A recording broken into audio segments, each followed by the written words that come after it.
সকাল সকাল স্নান সেরে পুজোটা দিয়েই রান্নাঘরে ঢুকে পড়েছি। তাড়াতাড়ি করে রান্না করতে হবে, তাই কেটে রাখা আলুটাকে ভালো করে ধুয়ে নিচ্ছি। পোস্ত হবে। আর এদিকে ডাল ভিজিয়ে রেখেছিলাম, মটর ডাল আর মসুর ডাল। ডালগুলোকে ভালো করে ধুয়ে জলে একটু ভিজিয়ে রাখলাম কিছুক্ষণের জন্য। আর এদিকে তেলে আলুগুলো ছেড়ে দিলাম পোস্ত হওয়ার জন্য। আলুটা একটু ভাজা ভাজা হয়ে গেলে আমি দিয়ে দেবো পোস্ত বাটাটা। পোস্তটা দিয়ে বেশ লঙ্কা দিয়ে ভালো করে বেশি করে লঙ্কা দিয়ে বেটেছি। এই পোস্ত বানানোটা শিখেছি পুরো আমার মায়ের থেকে, মায়ের শেখানো রান্না। বাটাটা দিয়ে দিচ্ছি। একটু আমি দানা দানা রেখেছি যাতে পোস্তটা একটু মানে পুরো বাটাটা পুরো মিহি না হয়ে যায়, ভাজতে ভাজতে একটা বেশ ভাজা ভাজা ভাব থাকে।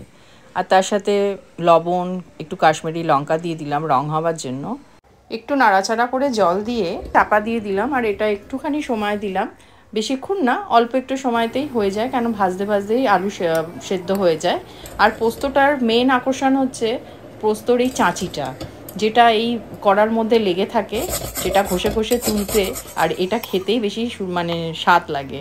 এটাই হচ্ছে পোস্তর মেন আকর্ষণ।